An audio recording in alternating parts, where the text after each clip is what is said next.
War II. Oh, if I had $1 for every time I said that on this show, I would totally be able to buy myself a pony. You like ponies too? Yes! World War II is back on the Xbox, and this time it's flying the unfriendly skies in Heroes of the Pacific.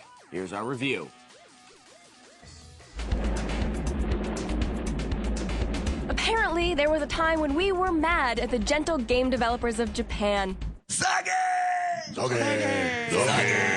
Turns out those wacky creators of the cartoonishly carnal exploits of youthful anime weren't diving for pearls in that cozy little harbor in Hawaii.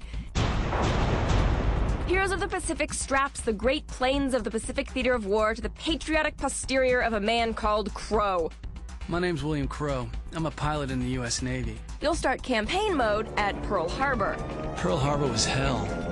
You're a flyer, and your brother is a sailor on the USS Arizona. And if you know a tad of the history, you'll quickly realize that he'll be handing in his oars for a pair of wings. Angel's wings, that is. Dear Mom and Dad, Charlie's dead. Don't look for anything reminiscent of that Hickam Field where Ben Affleck's tongue repeatedly bombed Kate Beckinsale's mouth harbor. It looks more like one of those expansive valleys where guys in monster suits beat the sake out of each other and destroy all monsters. Sage! Heroes takes you through many of the great battles of the Pacific. The title delivers you an excellent variety of period aircraft and even lets you in on a little secret weapon that didn't get introduced until near the end of the conflict. Planes can be set to either arcade or sim mode. Sim mode, to the uninitiated, takes time to get accustomed to. Stalling becomes a fact of life, making how you fly a constant concern.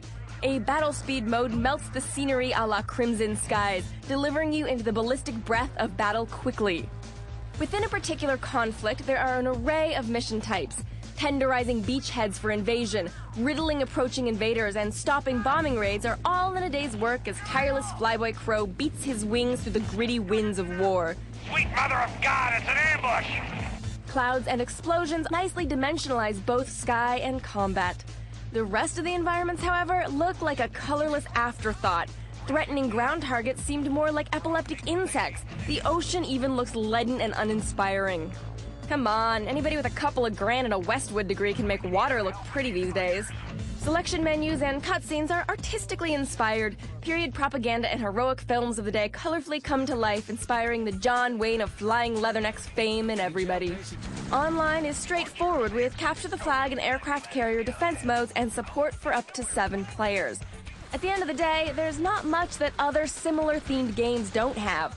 A lot of the graphic elements are pretty flat, and it just seemed like you were doing the same thing after a while.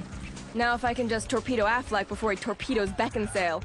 With the scream of a kamikaze coming at you straight out of the sun, we give it a 3 Sage! out of 5. The Heroes of the Pacific is okay, but if you want a really good dogfighting game, pick up Crimson Skies for the Xbox. It's beautiful, it's excellent, and it's super cheap now that it's been out for a couple of years. Sure, it's not a World War II game, but that's part of its charm. Of course, Heroes of the Pacific is relatively light on the violence. And that may be a good thing since California Governor and former Terminator Arnold Schwarzenegger just signed a bill making it illegal to sell violent video games to people under the age of 18.